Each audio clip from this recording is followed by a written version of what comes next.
Good morning and welcome to this annual conference's learning session. I am Ryan Christensen. I have the privilege of serving as your moderator for this session.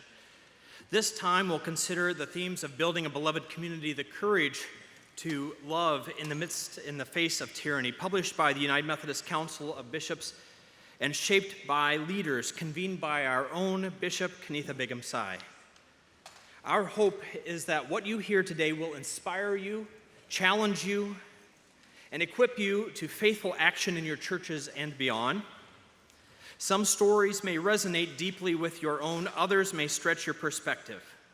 I invite you to enter this time with openness, curiosity, and a willingness to be moved. In a moment, you will hear from Bishop Kanitha and each of our presenters who will offer personal, pointed, and powerful reflections. Reverend Dr. Hee-Chan John presenting on authoritarianism. Dr. Jeff Anderson presenting on faith in the public life, Reverend Dr. Lydia Munoz speaking on staying alert, and Reverend Jonathan Heifner concluding with a focus on the seeds of change. After each speaker, we will have a time for a couple of questions from those gathered here in person and those joining us on Zoom, and we'll get to that, how that will work in just a moment. But for now, let's begin. It is my honor to welcome our resident bishop, Bishop Kanitha Begum Sai, who convened the leaders, scholars, pastors, and prophets who crafted this resource to guide our prayerful and loving action. Bishop. Thank you. Thank you, Ryan, and thank you to all of our panelists. I am looking forward to the wisdom that you're going to share with us. And thank you to all of you who have already engaged the book or who have participated in the Lenten study that is centered on the book. People have asked me why. Why did you do this? It is because my heart was troubled by all that is going on in the world. It is because I have been helping to raise with my husband 2 young men who are inheriting the future that we see being created around us, and it was not one that was hopeful. It was because my whole life, God has placed upon my heart a passion for building and nurturing beloved community. And what I saw around me was so very opposite of that.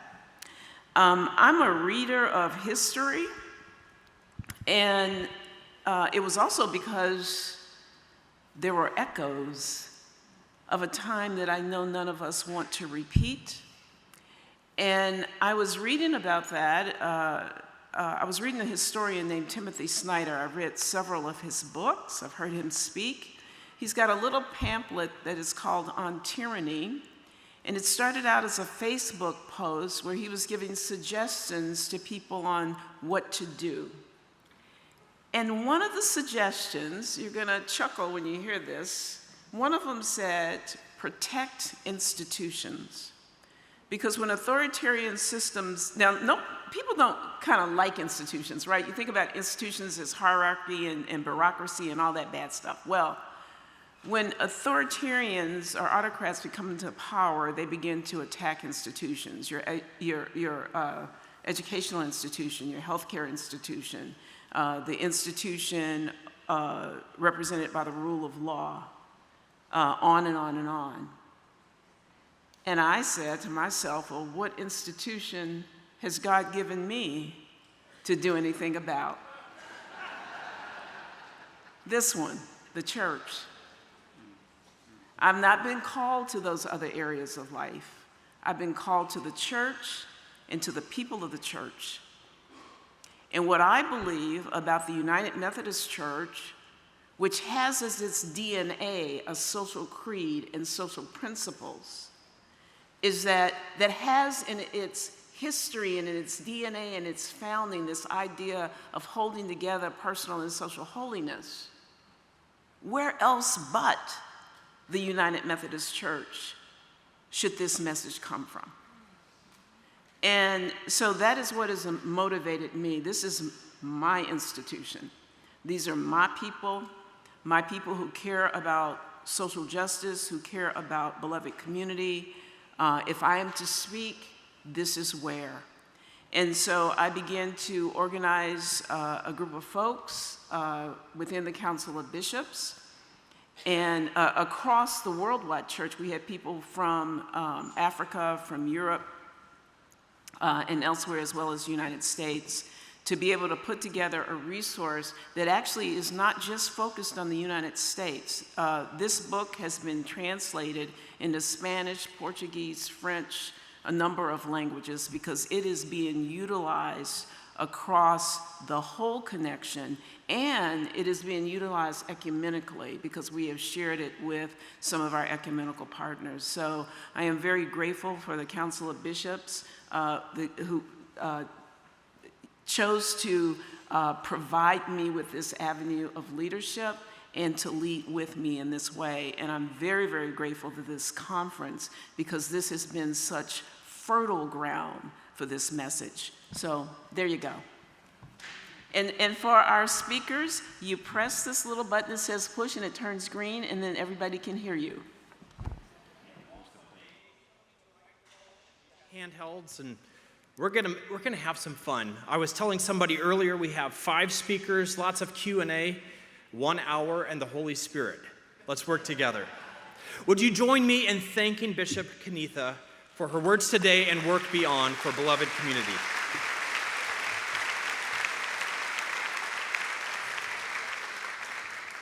Now we turn to our presenters who will continue to challenge us and call us toward prayerful, courageous action. After each presentation, we will take 1 or 2 questions for that presenter to balance in-person and online participation. Questions for the first and third will come from the people in-house in the room. Questions for the second and fourth will come from Zoom participants. Let's work together to keep questions as questions, no personal stories or commentary. If you do have a question for this first presenter, I invite you during the presentation to move to a microphone, and I'll call on you once the presenter concludes. Reverend Dr. Hee-Chan John joins us to speak about the seduction of order, the theological crisis of authoritarianism, and our pastoral response. He serves as lead pastor of First United Methodist Church and Wesley Foundation in Iowa City, and as the director of the General Board of Higher Education and Ministry. Hee-Chan.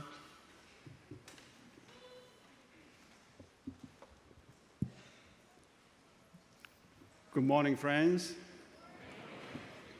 What a great honor and also a humbling moment I have to be part of the panel, but also talking about one of the most pressing issues of our time. And thank you for this invitation, and thank you, Bishop Kenitha, for your leadership and for the incredibly important work.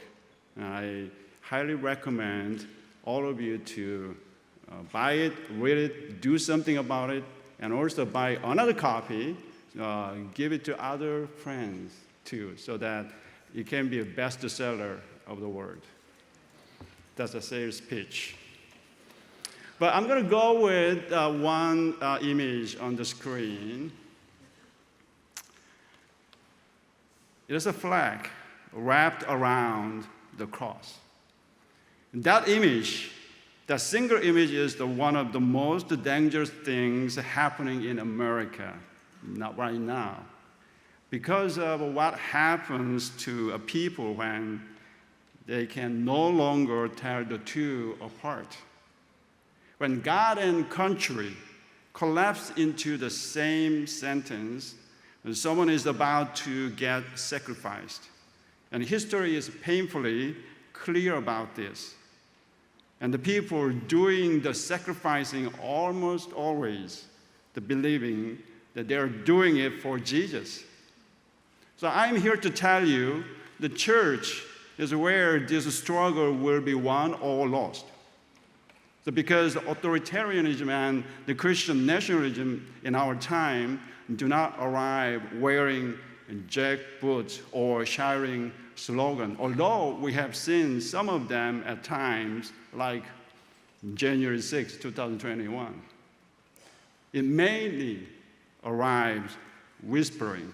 It arrives as relief. It arrives wrapped in a flag like this and carrying a Bible, offering us something we might have secretly longed for.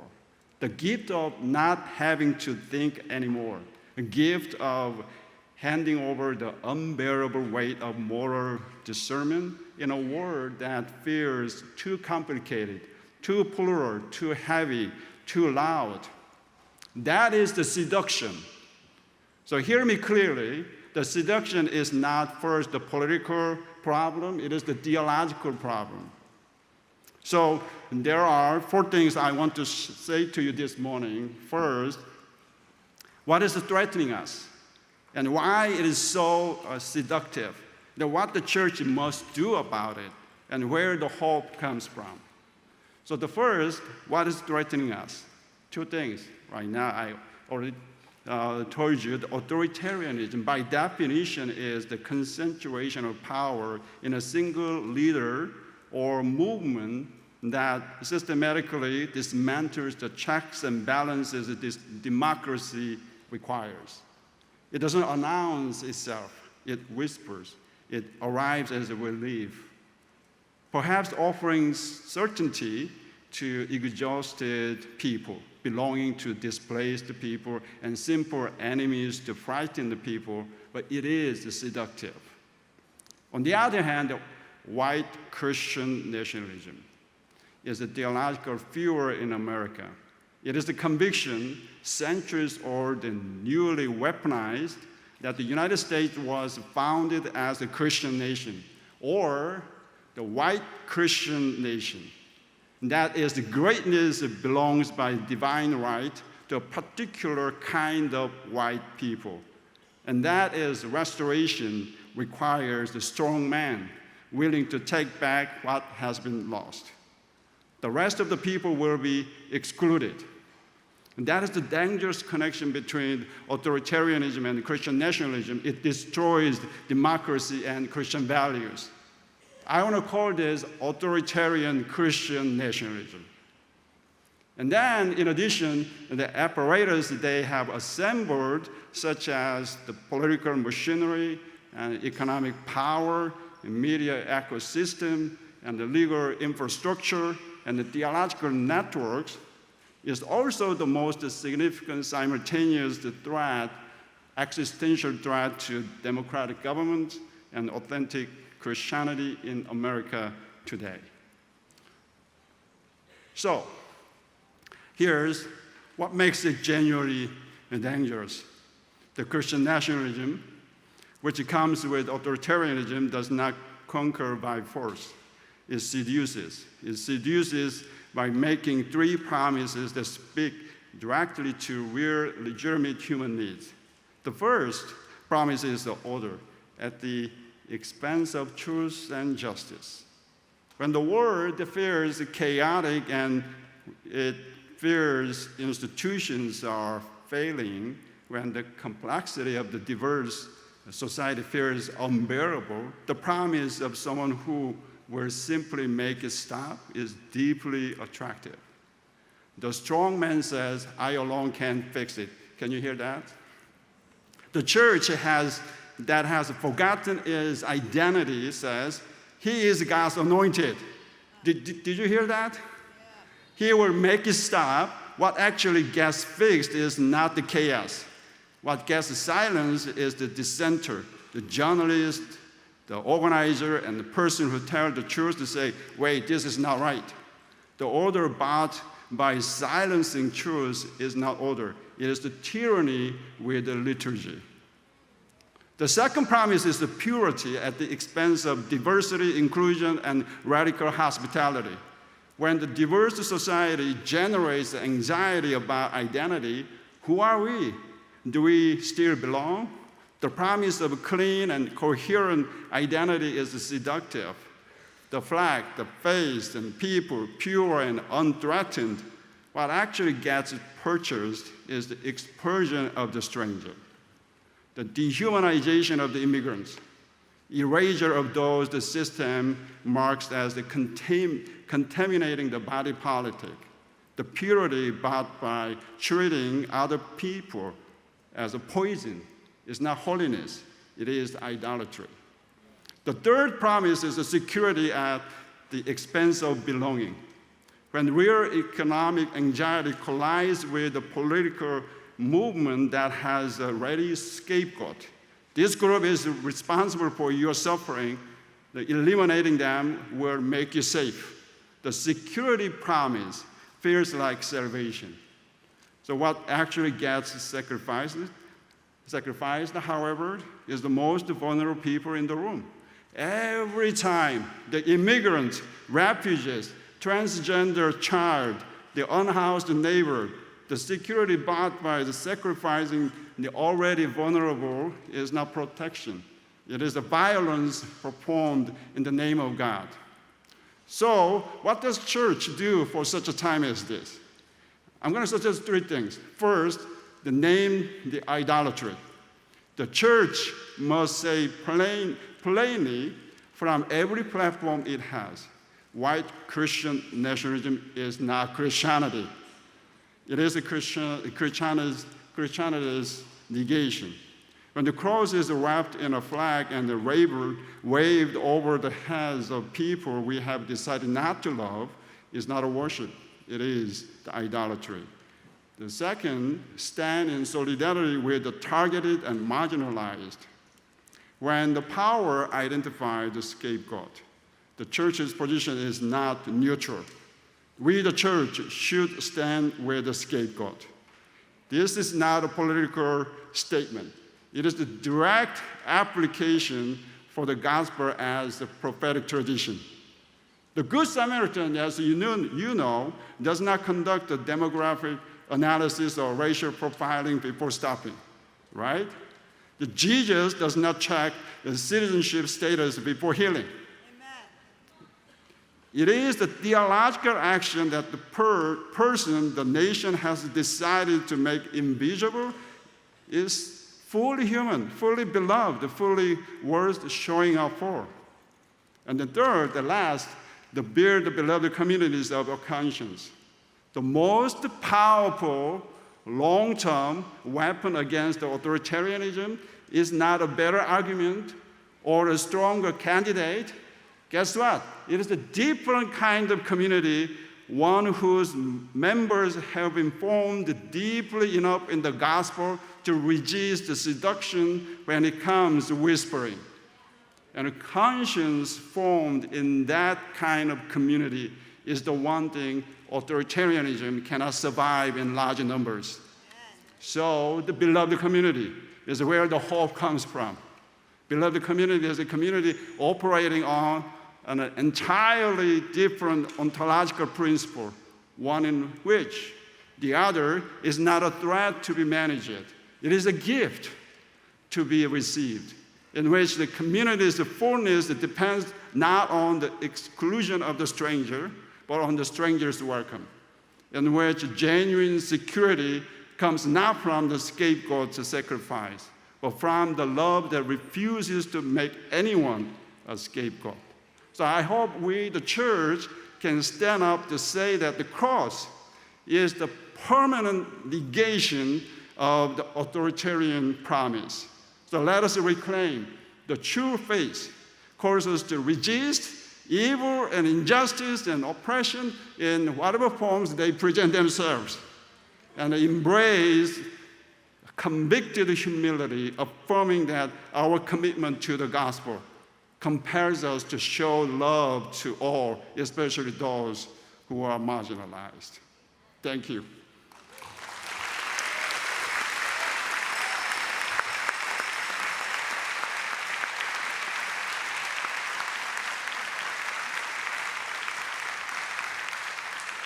Thank you, Hee-chan. I have been scanning, but I have not seen anybody at the microphones. People in the room, have I missed anybody at a microphone with a question?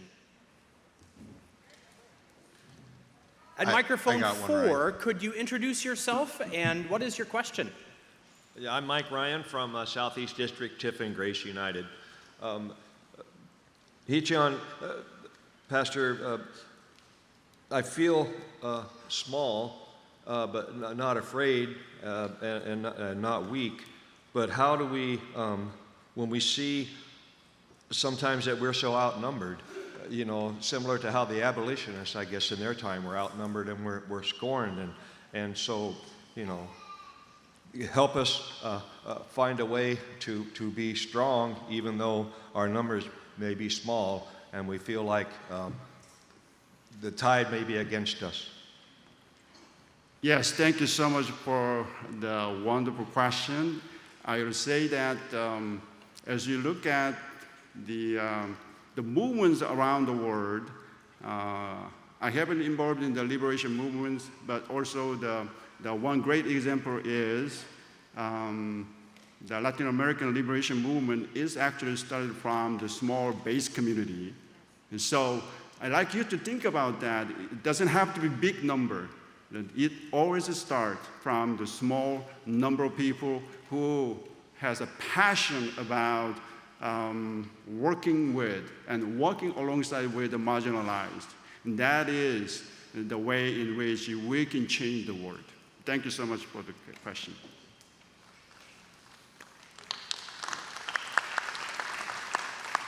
Eric, with our second question, could you introduce yourself at microphone 3 and your question?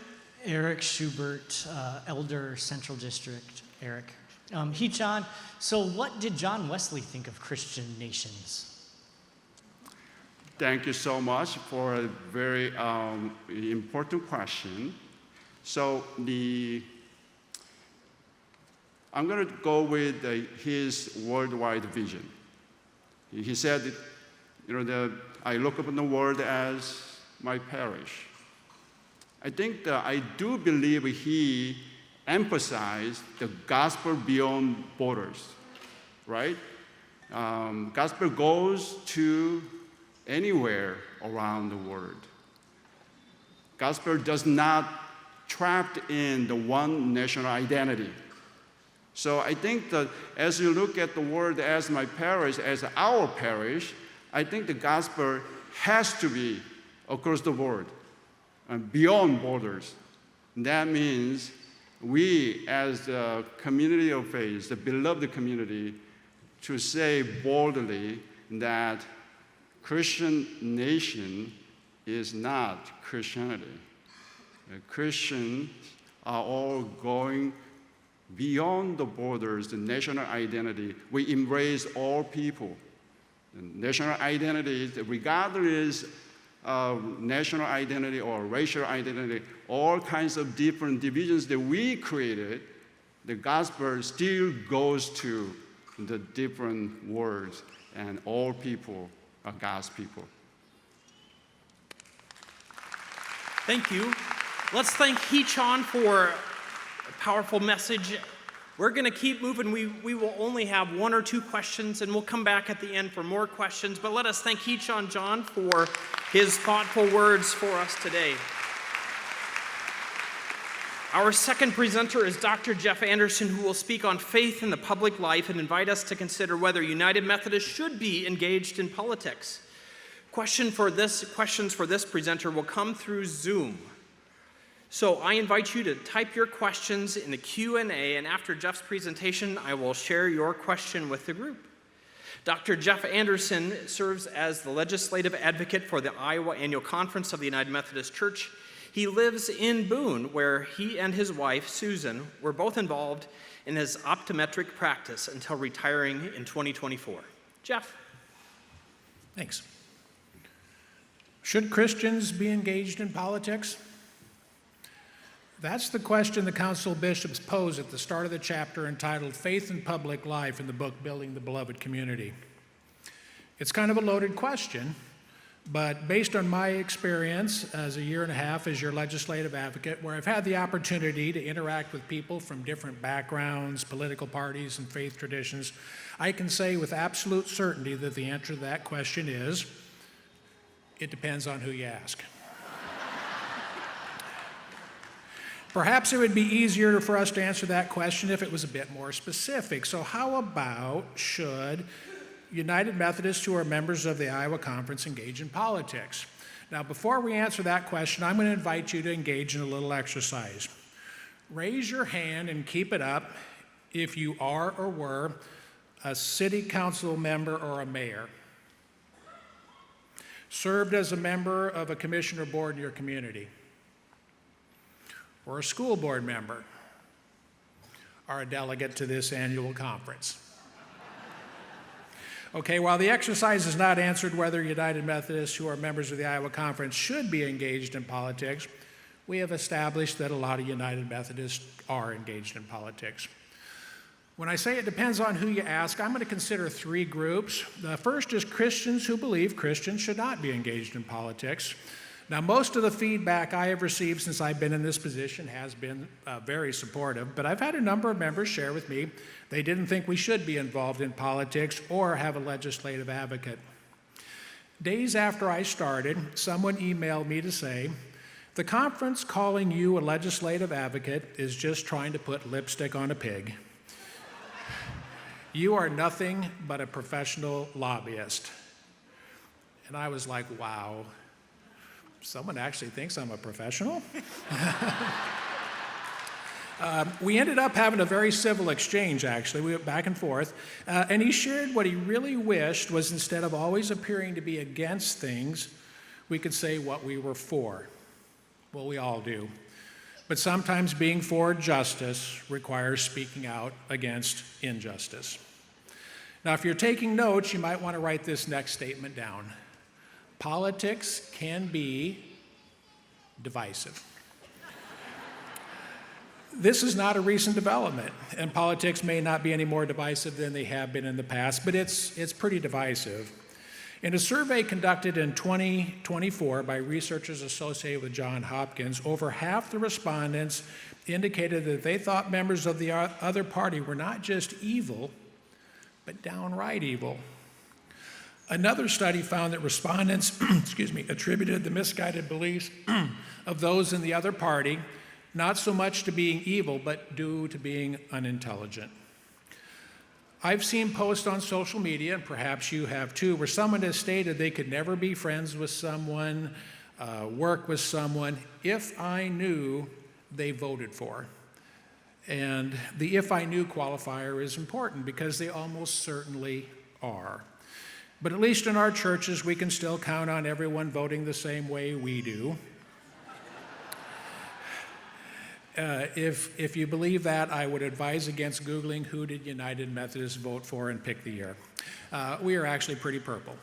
While wanting to avoid conflicts associated with politics by staying out of it or remaining silent is understandable, politics, like nature, abhors a vacuum.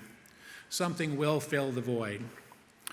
At the start of the Spanish Civil War, the academic and philosopher Miguel de Unamuno spoke out against the authoritarian direction his country was moving, warning, sometimes to remain silent is to lie. The danger is that remaining silent in hopes of getting along may be seen as going along and will be interpreted as acceptance or assent. So if the answer to the question, should United Methodists be engaged in politics, is no, it begs the question, if not us, who?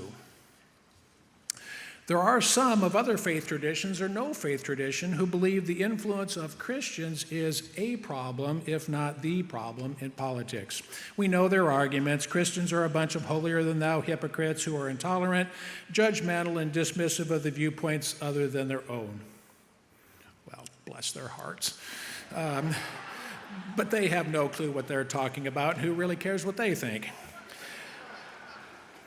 Seriously, though, there have been times when I have manifested all those traits, but whether it's how we look at others or how they look at us, relying on biases and stereotypes instead of listening, honoring differences, and working to develop better understanding, are stumbling blocks that get in the way of building the beloved community. There are some groups, like the Iowa Episcopal Diocese and the Iowa Catholic Conference, with whom our positions at the State House on issues relating to social justice and caring for our neighbors almost always align. That's probably no surprise, as we share similar strongly held Christian beliefs. While we don't agree on everything, there is definitely more that unites than divides us. However, what may come as a surprise is that our position on issues of social justice and caring for our neighbors align just as often with those of the Iowa atheists and free thinkers. Building the beloved community is about discovering common values and working with one another to enhance human dignity and flourishing. While the atheists and free thinkers' mission statement does not include language about making disciples of Jesus Christ, they have no problem with it being part of ours, especially if making disciples of Jesus Christ is what leads us to the transformation of the world part that unites us. Which brings me to a third group, Christians who don't think other Christians should be engaged in politics. Christians who view Christians who don't believe the way they do as holier-than-thou hypocrites who are intolerant, judgmental, and dismissive of viewpoints other than their own, or as so-called Christians who are just a bunch of woke, tree-hugging, biblically illiterate liberals. As United Methodists, we tend to get stereotyped as being middle of the road. So other Christians don't view us these ways, do they? It depends on who you ask. There are groups that identify as Christian with whom our positions never align. Statements like empathy is evil, or that characterize policies that support diversity, equity, and inclusion as reverse racism, or that consider topics relating to social justice to be divisive content that must be prohibited from discussion in schools, are inconsistent with our social principles as United Methodists. Despite relying on the same text, in our case also on tradition, reason, and experience, we arrive at much different conclusions about what welcoming the stranger or loving our neighbors should look like. These are not insignificant differences, and we know from our own experience it can be difficult for such differences to be reconciled. So in times such as these, what are we as United Methodist Christians to do? Recognize that building the beloved community, a community that is inclusive, based on mutual respect, that values understanding more than needing to be understood, that is humble enough to admit that we don't have all the answers and acknowledges that sometimes we fall short ourselves, and that is rooted in the belief that everyone is a child of God, does not come about just by changing minds. While the answer to the question, should we as United Methodists of the Iowa Conference be engaged in politics, may depend on who you ask, the message of this book, and another book we also read quite a bit, is that building the beloved community is not just about changing minds. It's about changing hearts, starting with our own. Thank you.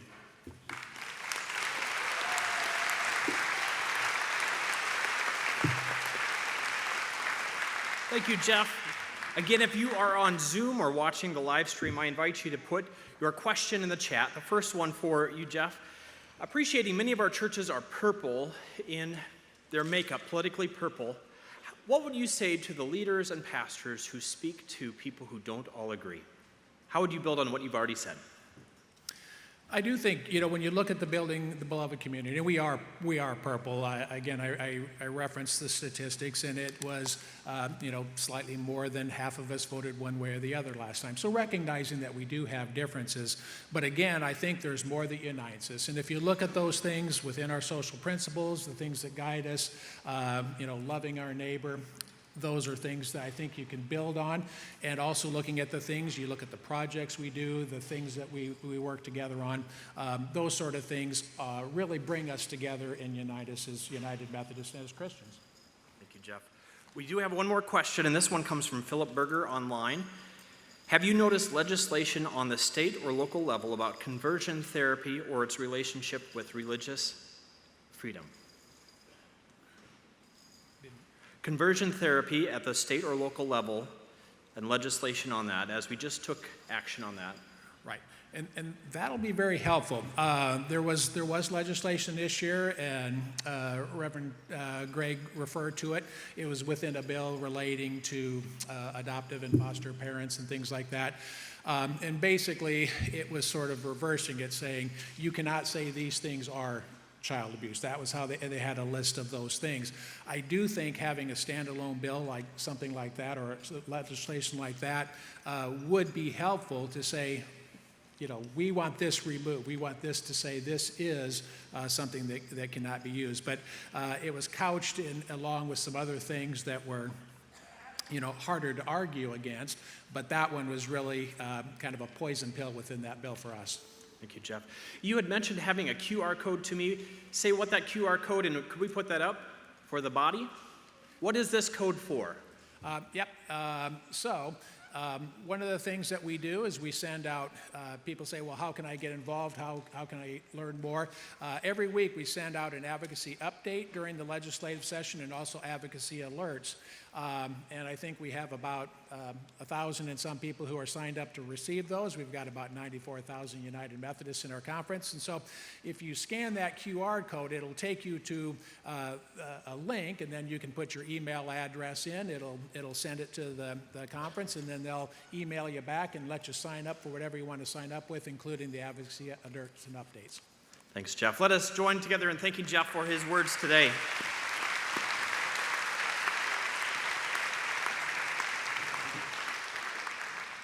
The next few questions following this presentation will come from those of us joining in person. As a reminder, please move towards that microphone as you have a question, and I will call on you when we're ready. Again, we're just going to have a couple questions for each presenter. Our third presenter, Reverend Dr. Lydia Esther Munoz, will be speaking about the power of sanctifying grace, drawing a creative connection between grace and Disney's Encanto. Reverend Dr. Munoz is an ordained elder in the Eastern Pennsylvania Conference and the executive director for El Plan for Hispanic and Latino Ministry. Lydia? Lord, prepare me to be a sanctuary, pure and holy, tried and true. With thanksgiving,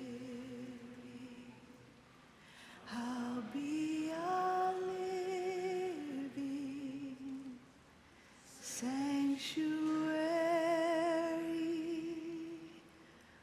for you. Amen. Will you please move to slide 4, please? Thank you so much.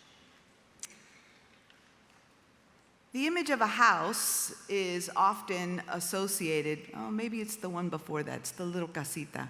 Maybe I have the wrong number. Yay. The image of the house is often used when we're talking about the Wesleyan way of salvation. It's not an original idea of John Wesley. John Wesley, he's good, but, let's be real.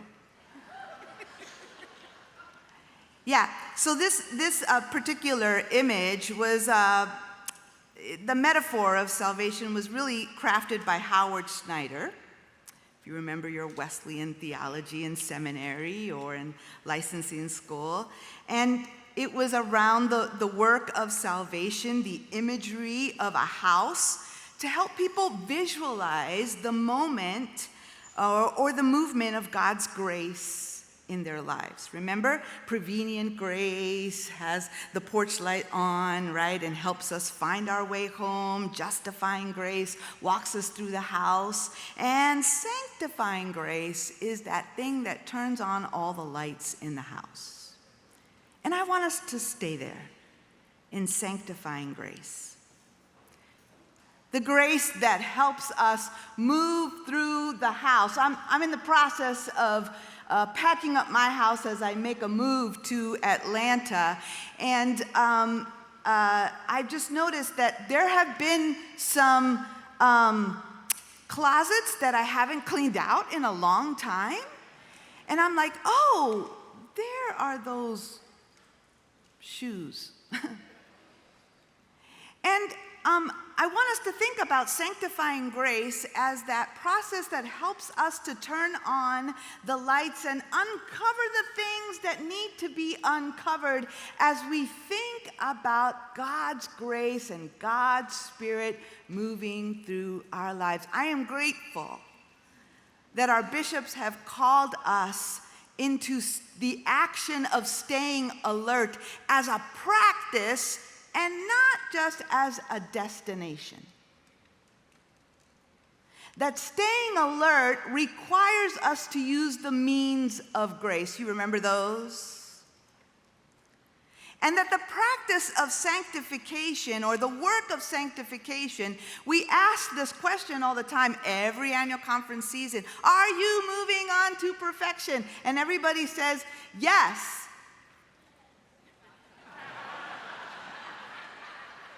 Yes. But remember, Wesley actually believed that this was possible in this life. And why? Because Wesley was really committed to those who followed in the Methodist way to practice these means of grace. So I wanted us to think about that Disney movie called Encanto. And if you remember anything, I've seen this movie like umpteen million times, and every single time I get a whole new sermon series. So pastors, if you're looking for a sermon series, here it is.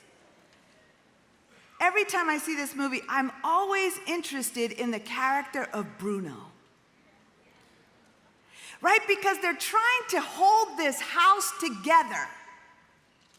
They're trying to keep this house together, but Bruno is lurking in the foundations. Bruno is hiding between the cracks. Bruno is there showing up in some ways. You can go back to the casita, just stay in the casita. And Bruno's always in those spaces. And here's the challenge.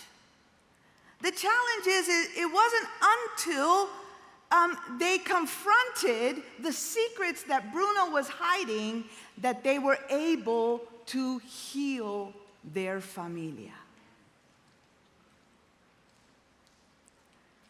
I wonder if sanctifying grace is inviting us to confront the Brunos in our casita. That as we continue to move on to perfection, maybe we do need to talk about Bruno. Maybe we do need to allow the Holy Spirit to confront us, because as we sing, Lord, prepare me to be a sanctuary, are we really allowing the Holy Spirit to do the work of pointing out the things and the ways in which God's love needs to perfect us even more? I hope and pray that as we continue to develop new faith communities and new faithful expressions of United Methodism, that we recommit ourselves as a giant movement to go back to those basics of the means of grace, where God's prevenient grace can continue to create in our spaces places for people to confront their own secrets, where people can come and deal with their own issues. Because let me tell you, as the chapter in the book said, racism is one of those areas that create cracks in the house that continue to rot and destroy the foundation of the house. And until we deal with it with courage and boldness and love, we will not heal. And those are the ways in which I see us staying alert. I pray that we covenant to journey with each other, to be brave enough to hold each other accountable, to reject quick and easy spirituality, but rather to engage in the slow, time-tested work of sanctification through the renewal of those spiritual disciplines. If any of this conversation today in this hour makes you feel uncomfortable, I want to encourage you to lean into the uncomfortableness. The Holy Spirit is trying to make us uncomfortable. Yeah. The Holy Spirit is trying to change and transform us. And sometimes it means we have to lean into that so that the work of God's Spirit can be done. So that you can ask the questions, why did that person make me feel uncomfortable? Why did that statement make me feel bothered? What is it about this stand? What is it about this particular piece that makes me feel uncomfortable? Oh, God, prepare me to be a sanctuary, pure and holy, tried and true. Amen.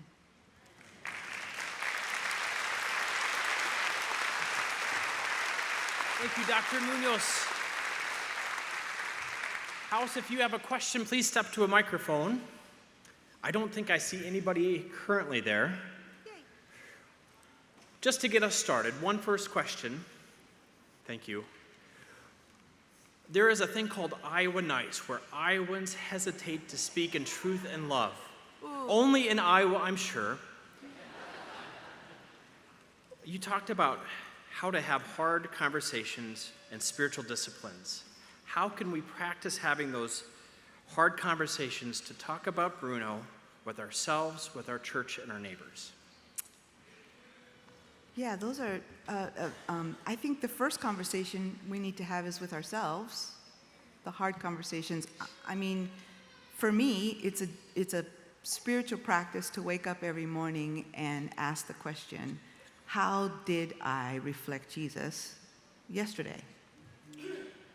And if there were ways that I felt that I didn't, kind of measure up to how I reflected Jesus, maybe it was somebody cutting me off in traffic and I didn't respond with, God bless you. I responded another way. I mean, those are simple things, right? But actually, they build up. And then they come out in larger ways with the way we react when somebody moves something in the kitchen of the church. Say it ain't so. Say it ain't so. Come on now. Okay. Thank you. Microphone 4, could you introduce yourself and your question? Harlan Gillespie, clergy, Southeast District. Thank you, Dr. Munoz. I'd like to ask you a question in response, and that is that a couple things. One is, I believe Wesley always said to others who criticized his tracts was, take me gently by the hand and show me my error. He was never, what's the word I'm going to use? Arrogant about it at all. There's a lot of arrogance in the world today. That makes me also think about the experience I've had with relatives and parishioners in AA. In my time I spent in Al-Anon. And I've been thinking about how I think, what would you say about this?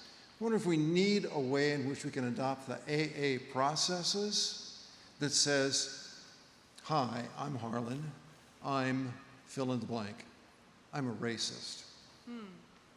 Hi, I'm Harlan. I'm a long ways from perfection. Hi, I'm Harlan. You see what I mean? Yeah. Because I just feel like we get divided into two sides so much that we really don't listen to each other at all, even inside this body sometimes. So what do you think about how to adopt some AA processes? Because I think that's very Wesleyan. Thank you, Harlan. Yeah, Dr. Munoz? thank you. I love that. I often think that the work of congregations, if you think about the time that the people of God were moving in the wilderness and that journey of being lost, and just, I often think of Moses responding or being called to lead people into the wilderness as the ultimate call of every clergy person and every leader in the church. So if you're set to be ordained this week, get ready to walk in the wilderness. And here's the thing, Moses never made it to the promised land. It isn't about necessarily success, it's about faithfulness, right? And every single time somebody got lost, he went back into the wilderness again. Our call is to journey with, we call this, in the plan, we call this acompañamiento, accompaniment. Where you walk with people, you journey with people. And this is hard work because some people, and Moses is a prime example, right? When he got angry, he got angry. And when he got frustrated, he got frustrated. But he kept journeying. And so God calls us to the same journey. Thank you for that. Thank you, Dr. Munoz.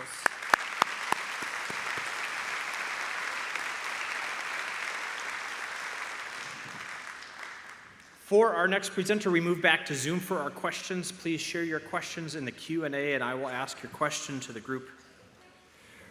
Reverend Jonathan Heifner, his presentation is entitled, What Radishes Have to Teach United Methodists, and will explore the role United Methodist congregations can play in building beloved community. Jonathan is an elder in the Iowa Annual Conference, serving as lead pastor at St. Paul's in Cedar Rapids. Jonathan. What is our task in this authoritarian moment?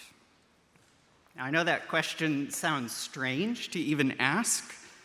As we've discussed already, we all have people who are vehemently opposed to the question, and any other that might sound political, however they define that. And I know that those voices are loud, but if we can turn down the volume on them for just a moment, we can hear the question. What is our role in a time of authoritarianism? To be short about it, we're called to build beloved community.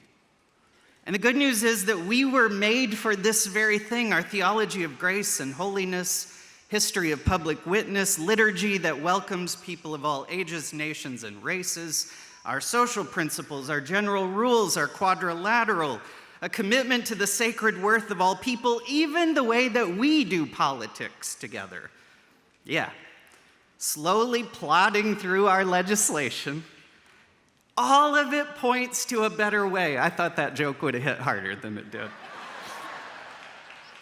We are a laboratory for democracy. And because we have the resources to build beloved community, even, or let me say, especially in the midst of perilous times. I'm going to brag on my people here for a bit. I'm going to offer you a glimpse into the ways that the people of St. Paul's are doing this kind of work. For the last 5 years, we've been taking our cues from community organizers, particularly the national leadership team from the Gamaliel Network. Gamaliel trains primarily organizers, but pastors and people of faith, to listen to people's stories through one-to-one conversation at a time, to establish relationship, to understand a person's self-interest, and where interests align, to build power together. At St. Paul's, we made this a part of our way of being. We started having one-to-one conversations. That led to a listening campaign in 2022 where 13 listeners from our congregation had 116 one-to-one conversations among our membership. And what we heard were deep passions forged through beautiful and also incredibly painful stories. And in it all, we gained a better sense of why our people care about what our people care about. In a church that did everything, we identified some missional priorities. We gained clarity about where we want to show up in the world and how we want to show up in the world. Immigration and education were among two of our greatest concerns. And of course, as we all know, these are key targets for wannabe authoritarians in our state and in this country. In the midst of our newfound clarity, we were also deepening relationships among our own people one conversation at a time. We deepened relationships with people of goodwill, people of faith and values that were also beyond our congregation. So much of the work that we've done has been in partnership with a community organizer named David. You've heard a little bit about David already. But David is connected to the Iowa City Catholic Worker House. And he organized immigrants in the midst of the pandemic to secure federal funds when we all were getting checks. Essential but undocumented workers were not until in Johnson County they made their desires known. That led to the start of Escucha Mi Voz, an immigrant-led community organization and a group of people that we work with a lot. In 1749, John Wesley wrote his letter to a Roman Catholic, and in that he said, quite famously, "If we cannot as yet think alike in all things, at least we may love alike." He was right. The witness of St. Paul's has been strengthened as we stand alongside Rogelio and Getzi, Alejandra, Catholic Bishop Walsh, Father Trevino until his untimely death. Together in Cedar Rapids, Catholics, Methodists, and people of all kinds of goodwill are building beloved and durable and strong and powerful community together. And Kelsey, who's been leading us this week in music, is a key partner in the midst of all of it as well. We're doing work that has positioned us to stand against the principalities and the powers of this age, namely the Department of Homeland Security and ICE. We've accompanied people to their ICE check-ins. We packed our sanctuary for a legal observer training. We went viral in some hellscape that I didn't know existed. We've challenged our city council when they redrew right-of-way lines to accommodate a DHS fence that said everybody who has to go into a check-in already deserves to be behind a fence. We've brought people together, clergy and laity, people of goodwill, to call for accountability from the U.S. representative from District 2, who, by the way, would like to be all of our senator. Beyond immigration, St. Paul's engages in matters related to public education as well. And because of our public witness, school board members are listening to us. We've been invited to important community conversations because of our public witness. But beloved, community is not only about what happens out there, it's also how we relate to one another within our congregation. As we've deepened relationships through one-to-ones, we're having better and more important conversations. Our church council chairperson sounds a little bit like Reverend Dr. Munoz. It's often that she says to us, let's lean into the tension. And of course, I can't turn the volume off on those people that don't think we should be involved, and I shouldn't turn it off. There are members of St. Paul's who don't like what we do and who we are becoming. But the good news is that's led to some better conversations as well. And there are concerned people, and we have conversations, and we don't always agree by the end of those conversations, but there's a higher level of understanding, appreciation, and usually a greater sense of connection that follows when we listen to one another. We conducted a second listening campaign last year. This time we had 40 listeners who conducted nearly 300 one-to-ones. We also have 6 other congregations, some of them in this room, who are with us now too. And we are stepping into the discernment work of figuring out what shared power makes possible.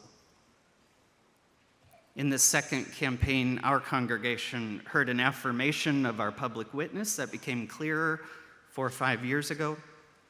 But also, we are hearing now that our people are longing for deeper spiritual roots to ground that work. And we're taking that desire seriously as well. Because to resist authoritarianism is to build durable communities that have deep, deep roots. And that brings us to what radishes have to teach us. Isn't that glorious? That's so much better than what you put up on the screen, Reverend Dr. Heifner.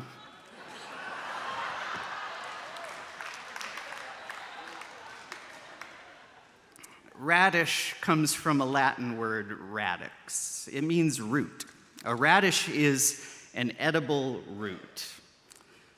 We here are called to plant some seeds, seeds that will grow as deep roots in the good soil of our theology and our practice and our history.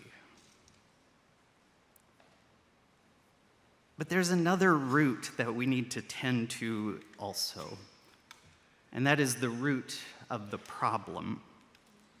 We can no longer fixate on symptoms or offer performative gestures. No. It's time for us to tend to the roots of authoritarianism, to address the systems, the policies, and the power brokers who are doing harm and inciting fear among people. We need to do all of that so we can do one more thing that has that Latin word radix at its root. We need to eradicate injustice. That is, to pull it up from its roots. Now, if we're faithful, we might call people who do that sort of work disciples. The community organizers I know use a language that also comes from that same Latin root word, radix. They would call people who focus on the root of the issue radicals. We need to be radical disciples. The book that our bishop has convened and that our bishops have offered to us is incredibly hopeful. It's reminding us that we can be people for this moment if we will remember who we are. But we also have to act as people who know who they are. Will we accept the freedom and the power God gives us? That's a heavy question. Because yes, to be free is a gift, but it's also a weighty responsibility. There's a question that bears on my soul, and I hope you will be afflicted by it as well. What will we do in this moment? We don't have excuses. We have everything we need.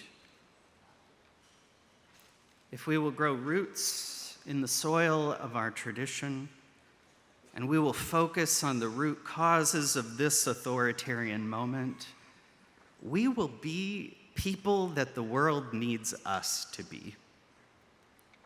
We'll be people with a future. And perhaps it might even be a very good one. Thank you.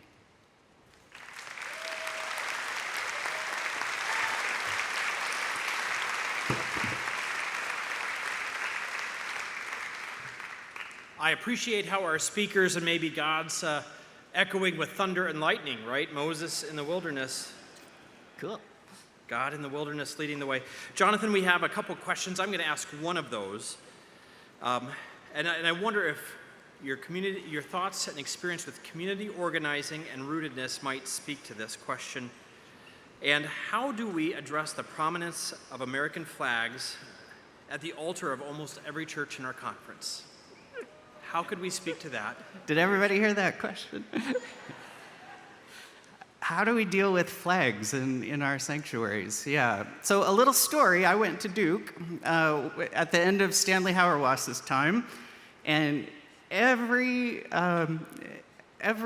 field ed placement of these guys who knew it all, going into rural North Carolina for the first time and taking the damn flag out of the sanctuary, and then getting run out of town by people with shotguns. That is not the way for us to be a people together. We need to have conversations. The heart of rootedness, the heart of organizing, the heart of being a church together is developing the kinds of relationships where we can have those conversations. That we can talk about those things without the only option being separating, or I'm going to the church down the street. Those are hard conversations. They're not ones that we've had at St. Paul's yet, I'll be honest. They're ones that we're sort of toying around, particularly this year as we're talking about the 250th birthday of the country and what is our call and response and what is our flag doing in the corner of our sanctuary. Thank you. Friends, I have gotten messages from people on Zoom, also from people who are in charge of our schedule that said, thank you, and we need to keep moving. Would you join me in thanking each of our speakers and panelists?